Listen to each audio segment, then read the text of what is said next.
अस्सलामु अलैकुम वरहमतुल्लाहि वबरकातुहू।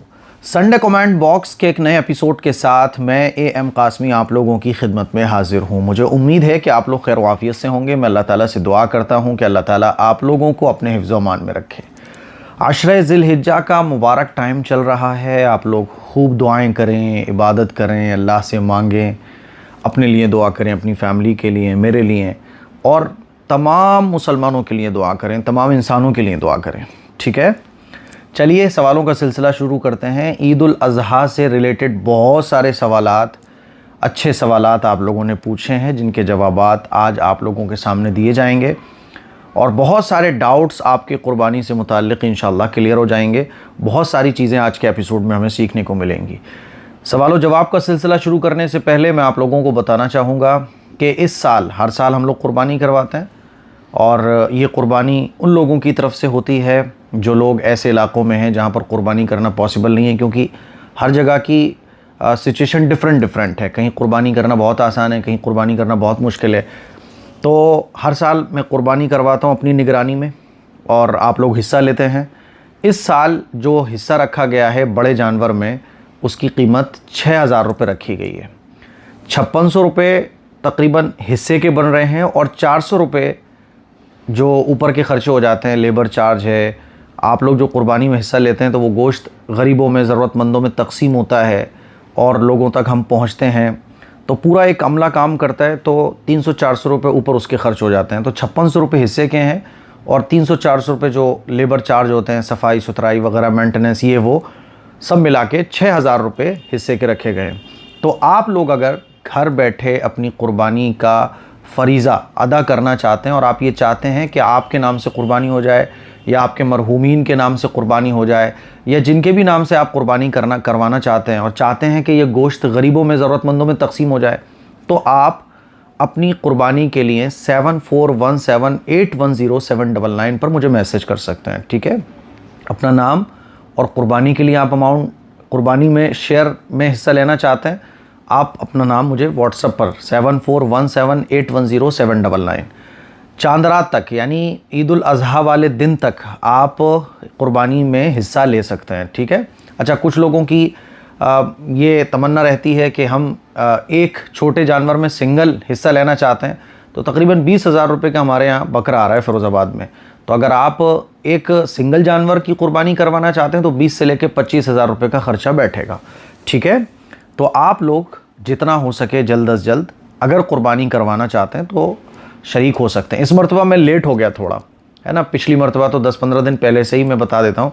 इस मरतबा क्या हुआ कि एक्चुअल प्राइस आने में थोड़ा सा टाइम लग गया। चलिए अब हम लोग शुरू करते हैं सवाल जवाब का सिलसिला। चलिए, पहला सवाल शरीना खातून ने पूछा है, हर फ़र्ज़ नमाज के बाद जो तकबीर कहना वाजिब होता है वो कब से कहें? बहुत अच्छा सवाल है। देखो, 9 ज़िलहिज्जा की फ़जर की नमाज से तकबीरात तशरीक़ पढ़ना हर फ़र्ज़ नमाज के बाद वाजिब है, मर्दों के लिए भी औरतों के लिए भी। 9 ज़िलहिज्जा कब से पढ़ रही है? बुध वाले दिन से, है ना, क्योंकि जुमेरात की तो ईद है। तो बुध वाले दिन से लेके 13 ज़िलहिज्जा की असर की नमाज तक, बुध वाला दिन 9 ज़िलहिज्जा, जुमेरात 10, जुमा 11, सनीचर 12, इतवार 13। तो इतवार की असर की नमाज तक हम लोग तकबीरात तशरीक़ पढ़ेंगे 9 ज़िलहिज्जा से लेके 13 ज़िलहिज्जा तक। ठीक है, 10 जुमेरात की, हाँ, जुमे की 11, 12, 13, ठीक है, इतवार तक। क्लियर है ना? ठीक है, चलिए आगे चलते हैं। मोहम्मद अमीनुल्लाह पूछते हैं, मुफ्ती साहब उम्मीद है कि आप खैर वाफियत से होंगे। मेरे कुछ चंद सवाल हैं, उम्मीद है कि आप मेरे सवालों का जवाब ज़रूर देंगे। नंबर 1, यहूदी और ईसाई लोग क़ुरबानी क्यों नहीं करते? ये तो ऐसे ही हो गया, यहूदी और ईसाई लोग नमाज़ क्यों नहीं पढ़ते, यहूदी और ईसाई लोग कुरान क्यों नहीं पढ़ते? तो भाई वो क़ुरबानी, वो जो है ना मुसलमान नहीं है, इसीलिए वो नहीं पढ़ते, इसलिए वो क़ुरबानी नहीं करते। सिंपल है। नंबर 2, जुमे में होने वाली अज़ान 2 होती हैं। एक अज़ान जुमे से 30 मिनट पहले होती है और एक खुतबा होने से पहले अज़ान होती है। तो इसमें से पहली अज़ान किसको कहेंगे? पहली अज़ान तो वही होगी ना। पहली अज़ान हम क्यों रहे हैं? क्योंकि 2 अज़ानें होती हैं, तो जो पहले होगी उसको पहले कहेंगे। सिंपल है। नंबर 3, पूरे कब्रिस्तान में मिट्टी भरवानी है और ऊँचा करवाना है, कैसे भरा जाएगा? क्योंकि ट्रैक्टर से होगा तो कब्र धंसने का डर है। मतलब ये कि इसका क्या मसला है? देखो, कब्रिस्तान में भराव वगैरह मिट्टी वगैरह डाल के कब्रों को एक कर देना ये तो दुरुस्त है, लेकिन उस पर ट्रैक्टर वगैरह और उसका भराव करवाना है तो क्यों करवाना है? ये पूरी सिचुएशन आप अपने शहर मुफ्ती साहब से जाके मालूम कीजिए कि ऐसा क्यों हो रहा है, क्योंकि ट्रैक्टर वगैरह कब्रों पे चलवाना ये तो मुनासिब नहीं है। भराव वगैरह की दूसरी शक्लें हैं, उनको इख्तियार करना चाहिए। अब आपकी कब्रिस्तान की क्या सिचुएशन है वो आप अपने शहर मुफ्ती साहब से जाके मालूम कीजिए, क्योंकि एक्चुअल सिचुएशन अलग होती है। आप पूछना कुछ चाह रहे हैं, हो सकता है आपके पूछने में फ़र्क हो, तो आपका क्या मसला है कब्रिस्तान का, आप अपने शहर मुफ्ती साहब से जाके मालूम कीजिए। मोहम्मद अजमुद्दीन, मुफ्ती साहब प्लीज़ मेरा सवाल का जवाब ज़रूर दीजिएगा, कुर्बानी का गोश्त गैर मुस्लिम को दे सकते हैं या नहीं? प्लीज़ मुफ्ती साहब जवाब ज़रूर दीजिएगा। देखो भाई, गैर मुस्लिमों को कुर्बानी का गोश्त देने से बचा जाए, क्योंकि एक तो उनके यहाँ जीव हत्या यही गलत है भाई। उनके यहाँ तो ये है ना कि किसी भी मतलब जानवर को ज़िबा करना ये गलत है, वो गलत मानते हैं। उनके यहाँ तो गोश्त खाया ही नहीं जाता है। तो उनको आप सब्ज़ियाँ दें, उनको आप तरकारियाँ दें, है ना। आप कुर्बानी का गोश्त मुसलमानों को ही देने की कोशिश करें। गैर मुस्लिम भाई अगर गोश्त मांग भी रहे तो उनको सब्ज़ियाँ दें, उनको जो है ना आप फ्रूट्स दें, उनकी दूसरे तरीके से मदद करें। कुर्बानी का गोश्त ये जो है ना, मैंने आपको बताया पहले तो कि कुर्बानी का गोश्त आप हमारे लिए तो कुर्बानी लीगल है, उनके यहाँ तो जीव हत्या कहते हैं वो इसको, तो इसलिए उनको तो कुर्बानी का गोश्त ना दें, आप उनको कुछ और चीज़ दें। कुर्बानी का गोश्त मुसलमानों को ही दें और मुसलमानों ही का इस पर ज़्यादा हक़ है। अच्छा, कुर्बानी का गोश्त अगर आप गैर मुस्लिम को देंगे तो आजकल एक बड़ा फितना और फसाद पैदा हो सकता है। आप जानते हैं क्या हो सकता है, आजकल छुई मुई चल रहा है सब मामला। तो बेहतर ये है कि कुर्बानी का गोश्त गैर मुस्लिम को ना दें, आप मुसलमानों को दें। और उनको आप, वो कह रहे हैं कि हमें भी गोश्त खाना है, तो उनसे कहिए भैया बाज़ार से जाके खाओ। बहुत पक्का दोस्त आपका है और जिससे मतलब आपका रब्त ज़ब्त है, दोस्त होता है ना, तो उनको घर बुला के खिला सकते हैं, खिलाने में कोई हर्ज नहीं है, लेकिन गोश्त देने से बचिए। क्योंकि होता क्या है, मैं ये क्यों बोल रहा हूँ, संभल के बोलना पड़ता है, क्योंकि कब काट छाट करके वीडियो का क्या कर दिया जाए, तो इसीलिए मैं थोड़ा सा कभी कभी संभल के बोल रहा होता हूँ। कुर्बानी के गोश्त के बारे में क्या होता है कि जैसे ही कुर्बानी के दिन शुरू होते हैं तो मांगने वाले बहुत आते हैं, गैर मुस्लिम भी खूब आ जाते हैं मुसलमान मोहल्लों में, तो इनको देने से बचें, इनका काम मांगना होता है। और वैसे भी हमारे हिंदू भाई तो गोश्त वगैरह खाते नहीं हैं, तो उनके जब मज़हब में ये चीज़ नहीं है तो उनको वो चीज़ वो मांग भी रहे हैं तो उनके मज़हब की हिफाजत, उनसे कहो भाई क्या कर रहा है तू। इसीलिए कुर्बानी का गोश्त ना दें आप, इसी में आफ़ियत है, ठीक है। मुसलमानों को दीजिए, जैसे ज़कात सिर्फ मुसलमानों का हक़ है ज़कात पर, ऐसे ही कुर्बानी के गोश्त पर ज़्यादा हक़ मुसलमानों का है। हाँ, भूखे को खाना खिलाना सवाब है, तो आप गैर मुस्लिमों को दूसरी चीज़ों के ज़रिए आप उनका मसला हल कीजिए। चलिए, नाजी पूछते हैं, आप उम्रा करने के सही तरीका बताइए स्टेप बाय स्टेप, ताकि सबको सही मालूमात हो सके। मैं हमेशा आपकी वीडियो पे यही कमेंट करती हूँ, आप प्लीज़ इस पे वीडियो बनाइए। देखो, मेरा यूट्यूब पर एक पूरा वीडियो अपलोड है कि औरतें उम्रा कैसे करें या मर्द हजरात उम्रा कैसे करें, तो वो वीडियो आप देखिएगा। बाकी इंशाल्लाह मैं इस साल के लिए भी वीडियो ज़रूर बना दूँगा आजकल में, तो वो वीडियो पूरा देखिएगा आप इंशाल्लाह। मैंने उसमें बहुत आसान तरीके से समझाया है कि हज और उम्रा करने का आसान तरीका क्या हो सकता है, ठीक है। चलिए, जिन्नात, क्या नाम है, जिन्नात 786, क्या नाम है भाई, जन्नत शायद ये लिखना चाह रहे होंगे, लेकिन जल्दबाजी में जन्नत लिख गया है। अल्लाह आपको सेहत वाली लंबी ज़िंदगी दे। मेरे भैया भी हाफिज़ हैं, इसलिए मैं आपको भी भाई मानती हूँ। बहुत बहुत शुक्रिया मेरी बहन।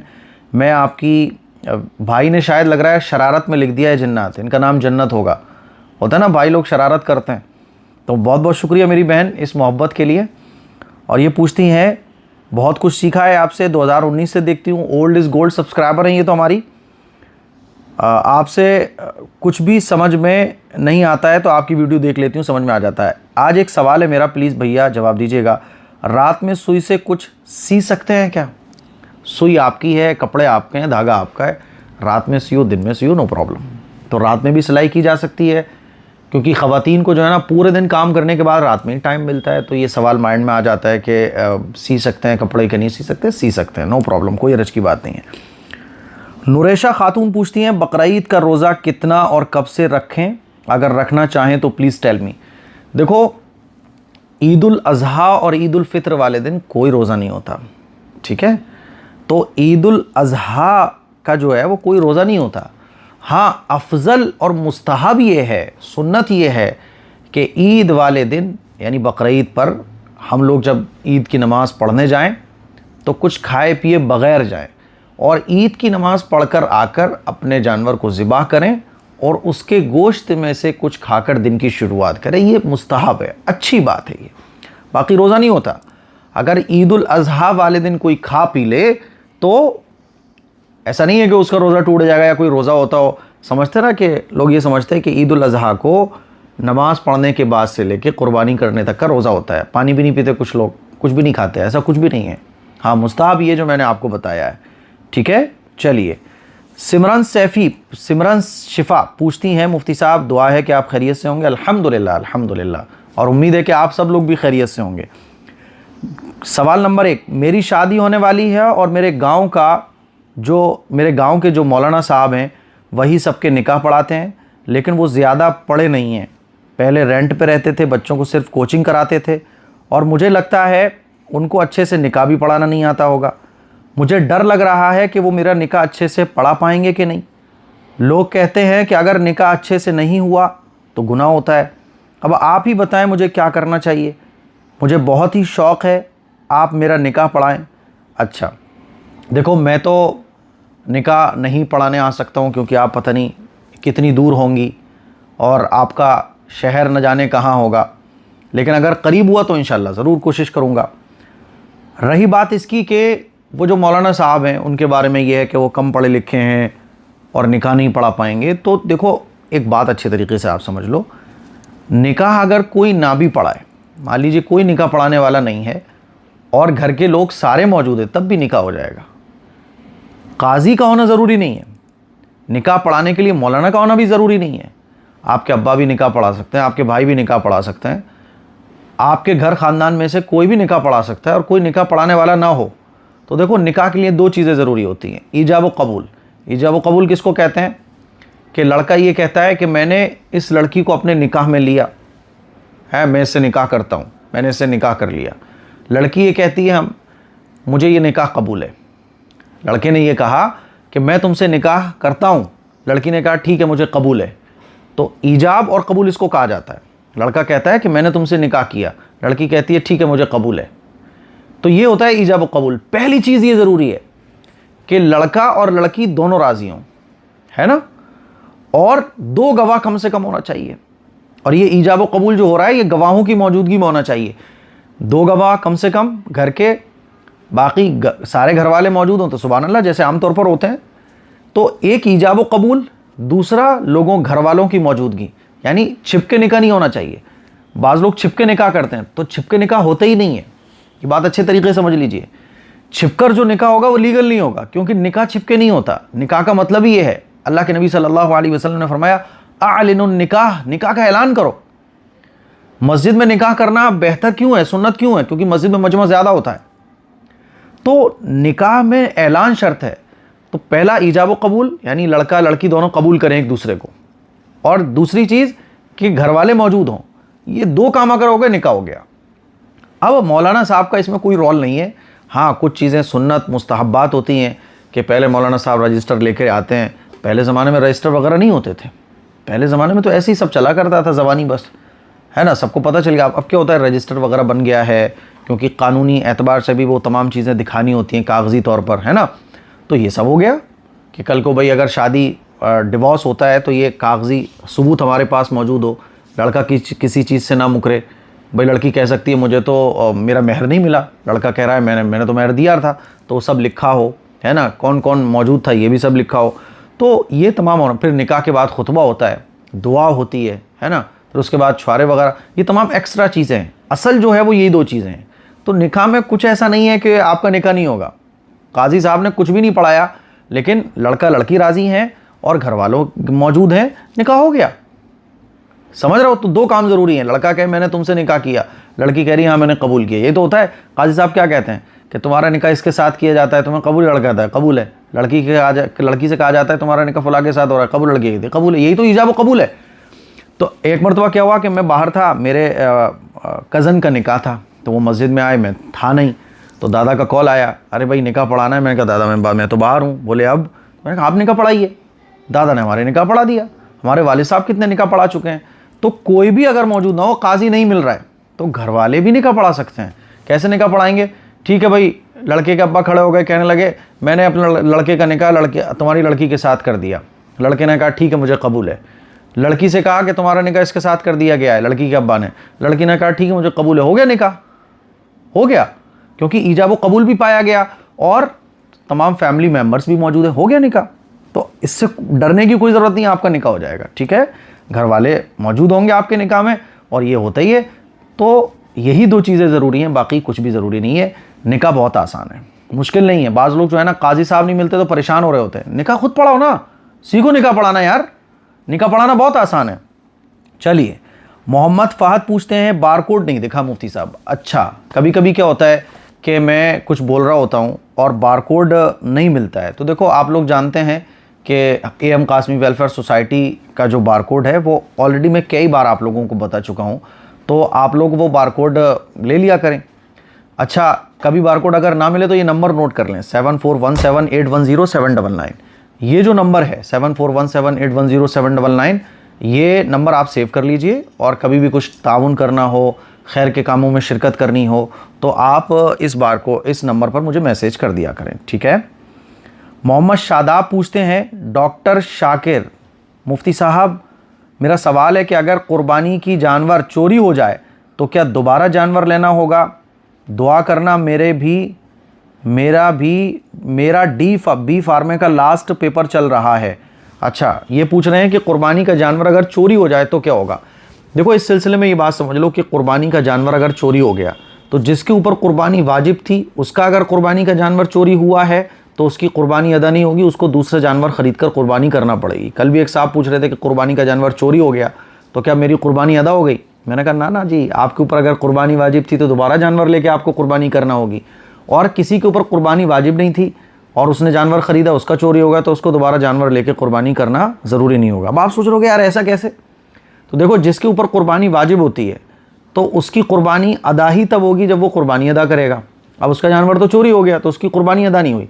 जिसके ऊपर कुर्बानी वाजिब नहीं है तो उसने जानवर ख़रीदा, तो ये कुर्बानी उसके लिए नज़र की शक्ल हो गई, यानी कि मैं इस जानवर को ज़िबा करूँगा तो उसके लिए नज़र हो गया, तो उसके ऊपर कुर्बानी वाजिब है ही नहीं। तो उसका जानवर चोरी भी हो जाए तो उसको दोबारा ख़रीदने की ज़रूरत नहीं है, क्योंकि उसके ऊपर कुर्बानी वाजिब है ही नहीं है। ठीक है। चलिए, नसरीन परवीन पूछती हैं, हो सकता है कि आपको कुछ चीज़ें समझ में ना आती हों तो कोई बात नहीं है, लेकिन पाबंदी से दीनी वीडियोस देखने वालों को समझ में आ गई होगी। चलिए, देखो, कोई चीज़ अगर आपके ऊपर वाजिब है तो आपका वो वाजिब तब तक अदा नहीं होगा जब तक उसको आप करेंगे नहीं। ठीक है। किसी के ऊपर वो चीज़ वाजिब नहीं है, तो जब वो चीज़ उसके ऊपर वाजिब ही नहीं है तो वो अगर ना भी करे तो उसके ऊपर कोई फ़र्क नहीं पड़ेगा, क्योंकि उसके ऊपर वो वाजिब है ही नहीं। चलिए, नसरीन परवीन पूछती है मुफ्ती साहब प्लीज़ मेरे कुछ सवाल हैं, एडमिन भाईजान मुफ्ती साहब तक ज़रूर पहुँचाइएगा। ईद उल अज़हा से पहले एक सवाल मेरी अम्मी की तरफ से है, उन्होंने मुझे आपसे ये सवाल करने के लिए बोला है। इनकी वालिदा ने मुझसे ये सवाल पूछने के लिए बोला है। इनका सवाल है कि हर साल कुर्बानी मेरे वालिद साहब के नाम से की जाती है और मम्मी की चाहत है कि इस बार कुर्बानी मेरे नाम से दी जाए, और वालिद साहब कह रहे हैं कि मर्द के होते हुए औरत पर कुर्बानी नहीं हो सकती, फिर तो मर्द के होते हुए औरत को भी नमाज नहीं पढ़ना चाहिए। क्या ख्याल है? फिर तो मर्द के होते हुए औरत को भी उम्रा नहीं करना चाहिए। कुर्बानी एक इबादत है भाई, कुर्बानी हो, नमाज हो, रोज़ा हो, जैसे इबादत के काम आदमी कर सकता है औरतें भी कर सकती हैं। तो आपके वालिद साहब को मैं बड़े प्यार और मोहब्बत से समझाना चाहूँगा कि ऐसा नहीं है। जिस चीज़ का इल्म ना हो, कुरान में अल्लाह फरमाता है फ़स्अलू अहल ज़िक्र इन कुंतुम ला तालमून, कि अगर तुम्हें किसी चीज़ का इल्म नहीं है तो अपने उलमा से मालूम करो। अच्छा, क्या वालिद साहब का ये कहना सही है? आपके वालिद साहब का ये कहना ठीक नहीं है। नंबर 2, जब मैं नमाज़ पढ़ती हूँ तो मेरी आवाज़, हाँ देखो एक बात समझो आपके घर में जिसके ऊपर कुर्बानी वाजिब है, मिसाल के तौर पे आपके वालिद साहब पर कुर्बानी वाजिब है, तो आपके वालिद साहब की कुर्बानी तब तक अदा नहीं होगी जब तक वो अपने नाम से नहीं करेंगे। अब वालिद साहब के ऊपर कुर्बानी वाजिब है, वो अपने नाम से कर रहे हैं, आप लोग ये चाह रहे हो कि नहीं साहब इस साल आपके नाम से कुर्बानी हो, हालांकि आपके ऊपर कुर्बानी वाजिब नहीं है। तो आपको अपने नाम से करवाने की कुर्बानी ज़िद नहीं करना चाहिए, क्योंकि वालिद के ऊपर कुर्बानी वाजिब है। कुर्बानी जिसके ऊपर वाजिब होगी उसको करना है। ठीक है। इस पर आप मेरी पूरी डिटेल से वीडियो देख सकते हैं कि पहली कुर्बानी किसके नाम से करना चाहिए। आप YouTube पे सर्च करें कि पहली कुर्बानी किसके नाम से करना चाहिए AM कासमी, वो वीडियो पूरा डिटेल में मैंने बहुत आसान तरीके से समझाया है, वो वीडियो आप देखिएगा, सारी बातें आपको समझ में आ जाएंगी। ठीक है। जब मैं नमाज़ पढ़ती हूँ तो मेरी आवाज़ मेरे कानों तक पहुँच जाती है, जैसे इमाम साहब नमाज़ पढ़ाते हैं मस्जिद में, उसी अंदाज से मैं तिलावत के साथ नमाज़ पढ़ती हूँ। इससे नमाज में कोई कमी तो नहीं आई। तो बहुत अच्छी बात है कि आप नमाज में कुरान ऐसे पढ़ें जैसे इमाम साहब पढ़ते हैं, तो बहुत अच्छी बात है भाई, बहुत अच्छी बात है। मोहम्मद आसिफ पूछते हैं, मुफ्ती साहब बाथरूम में मिरर लगा सकते हैं क्या, प्लीज़ बताइए, वेरी हेल्पफुल वीडियो, जज़ाकल्लाह। बाथरूम में मिरर लगा सकते हैं, इसमें कोई हरज की बात नहीं है। शाहिदा पूछती हैं, मुफ्ती साहब बकरीद पर झोपड़ी नॉन मुस्लिम वाले आते हैं, अच्छा बकरीद पर झुग्गी झोपड़ी वाले नॉन मुस्लिम आते हैं, गोश्त लेने हमारी तरफ बहुत आते हैं, तो क्या उनको गोश्त देना चाहिए कि नहीं। अभी मैंने इसका जवाब दिया कि क़ुरबानी के गोश्त पर जो हक़ है वो मुसलमानों का ज़्यादा है, ख़ास तौर पर इन हालात में जिसमें हम रह रहे हैं ना, बात का बतंगड़ा बन जाता है, राई का पहाड़ बन जाता है ना।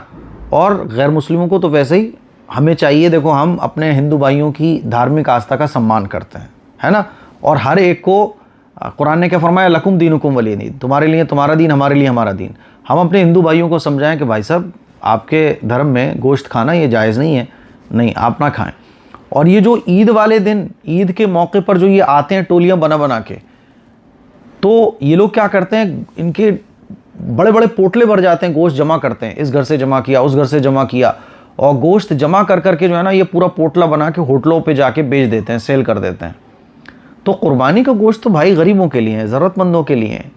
और हमारा कोई हिंदू भाई भी अगर भूखा है, आप उसको घर पे बुला के सब्ज़ी खिलाइए, रोटी खिलाइए, गोश्त ना खिलाइए आप, है ना। क्योंकि गोश्त हम इस्लाम ने क्या कहा, तुम्हारे लिए तुम्हारा दीन, हमारे लिए हमारा दीन। हम उनके धर्म को बस नहीं करेंगे बिल्कुल भी। उनकी किताबों में जब, हिंदू धर्म में जब जीव हत्या दुरुस्त नहीं है, तो हम किसी भी हिंदू भाई को गोश्त नहीं खिलाएंगे। और ना देखो, हम तो अभी से ये शुरू कर रहे हैं कि जो ममनुआ जानवर है उनकी कुर्बानी नहीं होना चाहिए। गवर्नमेंट ने जिस जानवर की कुर्बानी को अलाउ किया है उसी की कुर्बानी हो बस। इसलिए पूरे मुल्क हिंदुस्तान में कोई भी हमारा मुसलमान, वैसे तो मुसलमान अल्हम्दुलिल्लाह नहीं खाते हैं ममनुआ जानवर को, ना उसकी कुर्बानी करते हैं, लेकिन कोई अगर ज़बरदस्ती आपको कह रहा है भाई साहब खरीद, नहीं, बिल्कुल नहीं ख़रीदनी है। ममनुआ जानवर की कुर्बानी लीगली नहीं है, इसीलिए उससे बचना है। ठीक है। जो गवर्नमेंट की तरफ से अलाउ हैं उन जानवरों की आप कुर्बानी कीजिए। तो ये जो आते हैं इनको आप हो सके तो इनको सख्ती से मना कीजिए कि भाई क्या कर रहे हो, इनको बिल्कुल गोश्त मत दीजिए। ये पोटले जमा करते हैं, मैंने तो कई लोगों के पोटले खुलवाए, और जब इनकी सख्ती से इनसे बातचीत की जाए तो ये लोग भागते हैं, जमा कर लेते हैं गोश्त और होटलों पे जाके सेल करते हैं। इसीलिए इस तरह के जो मांगने वाले आते हैं इनको हरगिज़ गोश्त मत दीजिए। कोई बहुत भूखा है तो उसको खाना खिलाइए, सब्ज़ी रोटी से खिला दीजिए। नहीं वो कह रहा है नहीं मुझे गोश्त ही खाना है, तो बोलो बाबाई बोटी बिल्कुल नहीं मिलेगी, शोरबे से खाना खाओ। ठीक है। तो इस तरह के लोगों को बिल्कुल मत दीजिए। मांगने वालों को देने से बचिए, मुस्तहिक लोगों तक पहुंचाइए, सबसे पहले रिश्तेदार, उसके बाद आपके आस पड़ोस में रहने वाले लोग। हबीबती उज़मा, पता नहीं क्या नाम है, बहरहाल ये पूछती है, मुफ्ती साहब सदक़े के बकरे को ज़िबा करना कैसा है। मसलन कोई शख्स बीमार है, उसको सेहत अच्छी हो जाए, या कोई आफत परेशानी और बलाओं को दूर करने के लिए बकरे को ज़िबा करके सदका करना कैसा है। देखो, आम तौर पर लोग ये समझते हैं कि जान पे अगर कोई मुसीबत आ रही है तो बकरे को दे दो और वो बकरा ज़िबा कर दो। तो याद रखो, सदका बलाओं को टालता है। अब आपके मोहल्ले में कोई बीमार है, उसको दवाओं की ज़रूरत है, नहीं साहब आप तो बकरा भिजवाओगे मदरसे में, तो यार ये कोई लॉजिक वाली बात है। सदका, गरीब की मदद, गरीब का सहारा बनना, प्यासे को पानी पिलाना, भूखे को खाना खिलाना, और ये तमाम चीज़ें हैं जो सदक़े की कैटेगरी में आती हैं। तो हम लोग ये समझते हैं जान का बदला जान, तो क्या करते हैं साहब, बकरा अपने नाम का वो ज़िबा करवा दो जल्दी से, समझते हैं कि अब हमारी जान बच जाएगी। सदका कोई भी फॉर्म में हो, आपको लग रहा है कि आपके पड़ोस में भूखा है कोई आदमी, लेकिन आप मदरसे में बकरा भेज रहे हो या बकरा कटवा रहे हो, तो ये क्या लॉजिक है भाई। आप अपने पड़ोस के इलाके में, पड़ोस में रहने वाले भूखे आदमी को खाना खिला दो, ये भी सदका है। तो ऐसा करना कोई ज़रूरी नहीं है। बाकी हाँ, बकरा भी अल्लाह की राह में ज़िबा किया जा सकता है, लेकिन इसी को ही समझना कि बस यही बलाओं को टालेगा, ऐसा नहीं है। आपके पड़ोस में कोई भूखा हो, आप बकरे ज़िबा करवा रहे हो, ये गलत है। आप उस पड़ोस की भूख का ख्याल कीजिए, उसके यहाँ राशन भिजवाइए। आपके पड़ोस में मोहल्ले में कोई बीमार है, आप बकरा ज़िबा करवा रहे हो सदक़े का, और सोच रहे हो मेरी मुसीबतें कम हो जाएंगी, उस बीमार की मदद कीजिए, उसको मेडिसिन दिलवाइए। मेडिसिन दिलवाना ये भी सदका है, ठीक है। आमिर सैफी पूछते हैं, मुफ्ती साहब मैं आपके 2 मंथ से कमेंट कर रही हूँ, आप मेरा कमेंट नहीं लेते। अरे भाई बहुत बहुत माजरत, बहुत बहुत माजरत, हम आपसे बहुत गुस्सा हैं। मैं आपकी ओल्ड इज़ गोल्ड सब्सक्राइबर हूँ, मैंने आपकी वीडियो से बहुत कुछ सीखा है, तो एक मोहब्बत भरा सॉरी आपके लिए और बहुत बहुत माजरत। गुस्सा ना करें, गुस्से को दूर करें। कहाँ से हैं आप, कुछ बताइए, मैं आपकी हर एक वीडियोस देखती हूँ। मैं अलीशा मेरठ से। कोई बात नहीं, जब इंशाल्लाह कभी मुलाकात होगी तो आपको इंशाल्लाह ओल्ड इज़ गोल्ड होने का गिफ्ट भी दिया जाएगा, और एक मोहब्बत भरा सॉरी आप कबूल करें जो आपके सवालात नहीं लिए गए। इनके सवाल हैं, नंबर 1, मेरे बाबा दुनिया से चले गए, प्लीज़ मेरे बाबा के लिए हमारे लिए दुआ कीजिए। भाई सभी लोग इनके बाबा के लिए दुआ कीजिए कि अल्लाह इनके वालिद को खूब मकाम अता फ़रमाए और जन्नतुल फिरदौस अता फ़रमाए। नंबर 2, जब कोई दुनिया से चला जाता है तो कैसे मालूम होता है कि वो परेशानी में मुब्तला है या खुश है? ऐसा कोई चीज़ नहीं है और ऐसा कुछ है भी नहीं कि पता किया जा सके किसी के बारे में कि वो परेशान है या सही है। ये तो अल्लाह बेहतर जाने कि कौन कैसा है। बाकी हम अल्लाह से दुआ कर सकते हैं, है ना। हमें नहीं पता कि कौन किस हालत में है, ये तो जब हम चले जाएंगे तब पता चलेगा। नंबर 3, ख़वातीन इद्दत में कपड़े पहनती हैं, क्या वो कपड़े इद्दत के बाद पहन सकती हैं? नहीं, जो कपड़े हैं वो देखो, जो भी चीज़ें जायज़ हैं और जो चीज़ें कपड़े हों, जूते हों, इस्तेमाल करने की चीज़ें हों, तो वो जायज़ चीज़ें हैं। तो इद्दत के बाद कोई कपड़े ख़राब नहीं हो जाते। ऐसे ही कुछ लोग समझते हैं कि किसी चारपाई पे किसी का इंतकाल हो गया, उस चारपाई को इस्तेमाल नहीं करेंगे। अरे भाई ऐसा क्या है? मान लीजिए किसी का किसी चारपाई पर, बेड पर, चेयर पर इंतकाल हो गया तो उसको लोग समझते हैं कि सब फेंको। अब ऐसा कुछ भी नहीं है, वो तमाम चीज़ें जायज़ होती हैं, इस्तेमाल भी किया जा सकता है। और जो इंतकाल कर जाता है उसके कपड़े भी घर के बाकी लोग पहन सकते हैं, कोई हर्ज की बात इसमें नहीं है, ठीक है। चलिए, शब क्वीन ये पूछते हैं, मुफ्ती साहब मैं अकेली हूँ, मेरे अम्मी अब्बू इस दुनिया से चले गए, मैं हर साल 2 कुर्बानी कराती हूँ, एक अपने नाम से और एक अपने अब्बू या अम्मी के नाम से, तो क्या मेरी कुर्बानी जायज़ होगी? ठीक है, आप अपनी एक कुर्बानी करवाती हैं, एक अपनी अब्बू के नाम से करवाती हैं, कोई हरज की बात नहीं है, इसमें बिल्कुल जायज़ होगी। नईम भाली पूछते हैं, हमारे यहाँ गोश्त को बनाने के लिए गैर मुस्लिम आते हैं और कुर्बानी हम करते हैं, हमारे यहाँ कई सालों से आते हैं, तो हमारी कुर्बानी सही नहीं है क्या? देखो, आप जानवर को ज़िबा करते हैं, ठीक है, आपका जानवर ज़िबा हो गया, हलाल हो गया। बेहतर यही है कि आप गोश्त भी किसी मुसलमान कुरैशी से बनवाएं, इसी में आफ़ियत है, इसी में भलाई है। फितने फसाद का टाइम चल रहा है, जितनी आप सेफ्टी कर सकते हैं करिए। मैं तो ये भी कहूँगा कि जहाँ कुर्बानी हो रही है वहाँ CCTV कैमरे भी लगवाइए, ताकि इस तरह के जो आजकल फितने हो जाते हैं, कुछ का कुछ हो जाता है, तो भाई ख्याल रखो, पूरी सेफ्टी रखो, और ताकि लीगली कोई आप पर एक्शन ना ले सके, कोई आपको इलीगल तरीके से फंसा ना सके, तो आप अपना पूरा ख्याल रखो। मैं तो यही कहना चाहूँगा, ठीक है। जब आप मुसलमान कुरैशी मौजूद हैं तो आपको चाहिए कि मुस्लिम कुरैशी से ही आप गोश्त बनवाएं, ये ज़्यादा अच्छा है, ठीक है। ज़िबा आप कर लेते तो आपकी कुर्बानी हलाल हो गई। नुपुर बरनवाल ये पूछते हैं, एक न्यू मुस्लिम पे कुर्बानी फ़र्ज़ है क्या? देखो, न्यू कोई मुसलमान हो गया तो जाहिर सी बात है वो मुसलमान हो गया, तो जो पुराना मुसलमान है और न्यू मुसलमान में कोई फ़र्क नहीं है। नमाज, रोज़ा, हज, ज़कात, कुर्बानी अगर उसके ऊपर फ़र्ज़ हो रही है तो उसके ऊपर फ़र्ज़ होगी, ठीक है।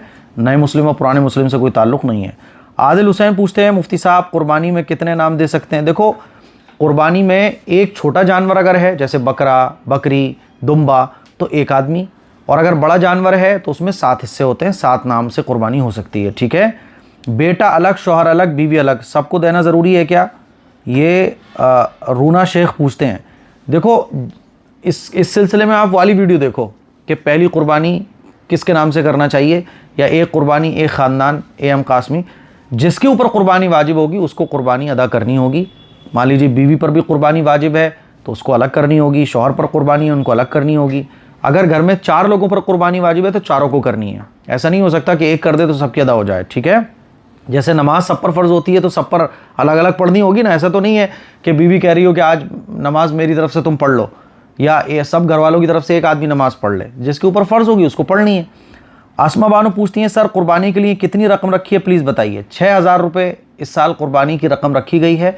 अगर आप हिस्सा लेना चाहते हैं तो आप 7417810799 पर अपना नाम लिख के भेजें ताकि आपका नाम दर्ज कर लिया जाए। 6000 रुपये इंक्लूडिंग ऊपर के जो खर्चे होते हैं, सफाई सुथराई का, ज़रूरतमंदों में जाके तकसीम करने का, उसको लाइट वगैरह के ज़रिए सेव रख सही सलामत रखने का, लाने ले जाने का, सब मिला के 6000 रुपये रखे गए हैं, ठीक है।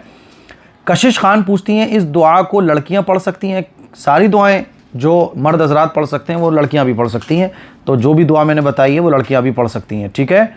जुनैद खान, क्या कुर्बानी ना करने वाले शेव कर सकते हैं? देखो भाई, शेव करना वैसे ही गुनाह है, दाढ़ी ना रखना ये वैसे ही गुनाह है। लोग आके पूछ रहे होते हैं कि जिल हिज्जा में हम बाल काट सकते हैं, शेविंग कर सकते हैं, क्योंकि मैं तो कुर्बानी नहीं कर रहा हूँ। तो दाढ़ी ना रखना ये वैसे ही बहुत बड़ा गुनाह है। तो और जिल हिज्जा में गुनाह, अशरा जिल हिज्जा में गुनाह करने का वबाल और बढ़ जाता है। तो शेविंग तो वैसे ही नहीं करना चाहिए मेरे भाई। सुहान